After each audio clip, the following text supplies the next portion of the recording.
మీ ఇంట్లో మొదటి కోటీశ్వరుడు మీరే అవ్వాలనుకుంటున్నారా? ఈ ఫైనాన్షియల్ వెబినార్ లో ఇప్పుడే జాయిన్ అవ్వండి.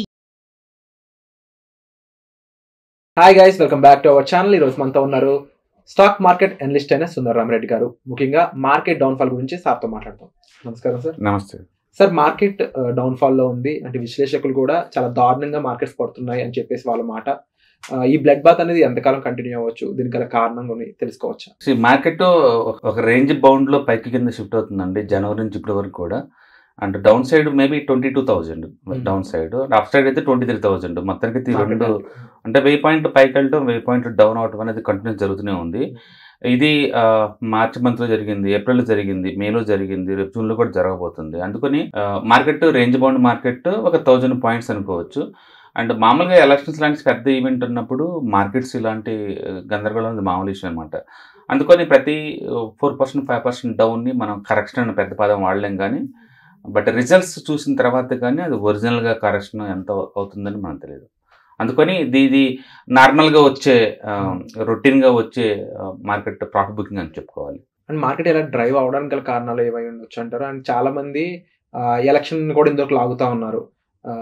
అది బాగా పెద్ద ఇష్యూ అయిపోయింది అనమాట. June 4 తర్వాత ఇంకా పడుతుందా అని కొంతమంది, June 4 తర్వాత పెరిగిపోతుంది అని కొంతమంది.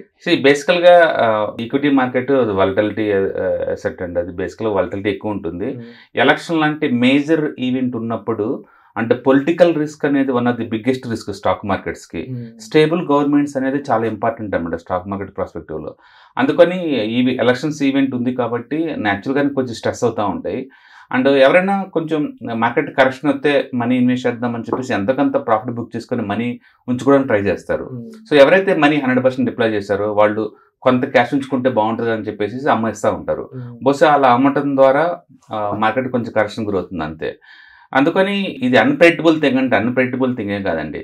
యూజువల్గా లాస్ట్ ఇయర్ మనకి నిఫ్టీ ఎప్పుడైతే 24% వచ్చిందో ఈ సంవత్సరం అనేది అంటే ఫ్లాట్ రిటర్న్స్ అనే విషయం చాలా మంది తెలుసు. అది అందుకని ఈ సంవత్సరం టూ మచ్ మూవ్స్ ఎక్స్పెక్ట్ చేయరు, కానీ ఎలక్షన్స్ ఇయర్ కాబట్టి కొంచెం వాలటిలిటీ ఉంటుంది.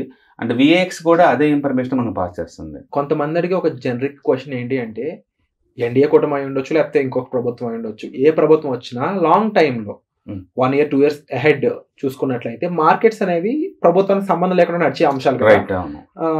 మరి దీనిపై సుందరరామిరెడ్డి గారి స్టేట్మెంట్ ఏంటని అడుగుతున్నారు. బేసికల్ గా స్టేబుల్ గవర్నమెంట్ కావాలి. అది బీజేపీ లేకపోతే కాంగ్రెస్ సంబంధం కాదండి. స్టేబుల్ గవర్నమెంట్ ఉన్నది అనుకోండి, ఒకసారి పాలసీలు డెవలప్ అయిన తర్వాత అది కంటిన్యూ చేస్తారు నెక్స్ట్ 5 years కి. అందుకని మార్కెట్లో ఏ గవర్నమెంట్ వచ్చినా సరే ఫుల్ ప్లేజ్డ్ మెజారిటీతో కనుక వస్తే మార్కెట్లో కరెక్షన్ ఉండదండి. అది బీజేపీ వచ్చినా సరే కాంగ్రెస్ వచ్చినా, ఏ గవర్నమెంట్ వచ్చినా సరే వితౌట్ మెజారిటీ కనుక రాకపోతే కనుక ఆ నెక్స్ట్ 5 years లో ఏంటంటే నిరంతరం పాలసీలు చేంజ్ అవుతూ ఉంటారు. వాళ్ళు కొట్టుకోవటం, ఈ మళ్ళీ రిక్వెస్ట్ చేసుకోవటం, బతిలాడుకోవటం ఇవే సరిపోతూ ఉంటాయి. అండ్ గవర్నమెంట్ మీద ఫోకస్ చేయరు, అండ్ ఎకానమీ మీద వాళ్ళు కమాండ్ ఉండదు అనమాట వాళ్ళకి. అందుకని స్టేబుల్ గవర్నమెంట్ రావాలని కోరుకుంటుంది స్టాక్ మార్కెట్ పాయింట్ ఆఫ్ లో. ఇప్పటికి లాస్ట్ 2 times కూడా స్టేబుల్ గవర్నమెంట్స్ వచ్చినాయి. థర్డ్ టైం కూడా మోడీ గవర్నమెంట్ వస్తుందని చెప్పేసి మార్కెట్ బిలీవ్ చేస్తుంది. అందుకని అది 22,000 పైన ఉంది. ఏదైనా సరే 22,000 పైన ఉన్నంత కాలం మార్కెట్ దాని టైం కరెక్షన్ కింద తీసుకోవాలి. అది కనుక దాటి కిందకు వస్తే కనుక ప్రైస్ కరెక్షన్ స్టార్ట్ అవుద్ది. అందుకని సీరియస్గా ఈ మార్కెట్ కరెక్షన్ అనే పదం మనం ఎప్పుడు వాడుకోవచ్చు అంటే 22,000 బ్రేక్ డౌన్ అయిందనుకోండి, అప్పటి నుంచి వాడుకోవచ్చు. సో మన కనుక చూసుకుంటే జనవరి నుంచి ఇప్పటి వరకు కూడా అది ఒక ఛానల్ ప్యాటర్న్ ఫామ్ అవుతూ ఉంటుంది. కింద నుంచి 22, పై నుంచి 23 మధ్య రొటేట్ అవుతూ ఉంది. కాబట్టి ఇది నార్మల్ కరెక్షన్స్ లాగా తీసుకోవాలి తప్ప ఇది ఎలక్షన్స్ అప్పుడు వచ్చే నార్మల్ అనమాట. అంతే తప్ప దాన్ని డిఫరెంట్ వేలో చూడడం. అంటే మోరోవర్ ఈరోజు వరల్డ్ మార్కెట్, అమెరికన్ మార్కెట్ -1 అయింది, యూరోప్ మార్కెట్స్ -1 ఉంది, ఏషియన్ మార్కెట్స్ అన్ని -1లో ట్రేడ్ అవుతుంది. ఇండియన్ మార్కెట్ ఎస్కేప్ అయ్యే ఛాన్సే లేదు. అందుకని మీరు ఏదైనా అనాలిసిస్ చేసేటప్పుడు ఏంటంటే వరల్డ్ మార్కెట్ ఏం చేస్తుంది, నిఫ్టీ ఏం చేస్తుంది, సెక్టర్ ఏం చేస్తుంది, ఇలా అనుకొని మనం థింక్ చేయాల్సి ఉంటుంది. లాస్ట్ 1 week నుంచి మార్కెట్ బ్రెత్ అయితే బాగా నెగిటివ్ కలిగి ఉన్నమాట నిజం. ఎక్కువ స్టాక్స్ -4 కల్లా ట్రావెల్ చేస్తున్నాయి. Majority stocks 20 days moving average కిందకి వెళ్ళిపోయింది. ఆల్మోస్ట్ మార్కెట్లో చాలా స్టాక్స్ 20 days 1 month బిలోకి వెళ్ళిపోయినాయి ఆల్రెడీ. అంటే మార్కెట్ బ్రెత్ నెగిటివ్. సో ఈ వీక్నెస్ June 4 వరకు కంటిన్యూ ఛాన్స్ ఎక్కువ ఉంటుంది. బట్ కరెక్షన్ అనేది చాలా పెద్ద వర్డ్ అనమాట. ఓకే, అంటే స్మాల్ క్యాప్లో చాలా స్టాక్స్ ఆల్రెడీ 30-40% డిస్కౌంట్లో దొరుకుతూనే ఉన్నాయి. ఎనీ పాయింట్ ఆఫ్ టైం అవి డిస్కౌంట్లో ఉంటూనే ఉంటాయి మార్కెట్లో. అందుకని ఎంటైర్ మార్కెట్ని కపుల్ ఆఫ్ స్టాక్స్తో మనం కంపేర్ చేయకూడదు, కానీ ఓవరాల్గా ఇండెక్స్లో అయితే హెల్దీగా ఉంది. అండ్ ఇలాంటప్పుడు కొంచెం హెల్దీ కరెక్షన్ మంచిదే అనమాట. ఎందుకంటే మళ్ళీ లేట్గా ఎంటర్ అయ్యే వాళ్ళు ఎంటర్ అవుతూ ఉంటారు. సో ఎలక్షన్స్ ముందు రిజల్ట్ వరకు కూడా కత్తికొత్తి ఇలా జరిగే ఛాన్స్ ఎక్కువ ఉంది. మరొక పాయింట్ ఏంటంటే ఫండ్స్ లో ఉన్న వాళ్ళు మాత్రం ఇంకా సేఫ్ గానే ఉన్నారు చాలా వరకు. అండ్ మీరు సజెషన్ ఫండ్స్ వైజ్ కానీ ఎలా చూసుకున్నా కూడా దీనికి గల కారణం ఏముంటుంది? వాళ్ళు కరెక్ట్ గేమ్ ప్లే చేస్తున్నారంటారా ఫండ్ మేనేజర్స్? బేసికల్ గా ఈ ఫండ్స్, మ్యూచువల్ ఫండ్స్ కానీ లేకపోతే ఇంకేదైనా ఫండ్స్ కానీ వాళ్ళకి మార్కెట్ వాలటిలిటీ ఎప్పుడు డిప్లాయ్ చేయాలో తెలుసు కాబట్టి మనీ క్యాష్ హోల్డింగ్ మెయింటైన్ చేస్తూ ఉంటారండి. కాబట్టి మార్కెట్లో ఇలాంటి డిస్టర్బెన్స్ వస్తే ముందు తెలుసు కాబట్టి క్యాష్ రిజర్వ్ మెయింటైన్ చేస్తూ పోతుంటారు. అండ్ బ్యాలెన్స్గా లో బీటా స్టాక్స్కి షిఫ్ట్ చేసుకుంటూ ఉంటారు.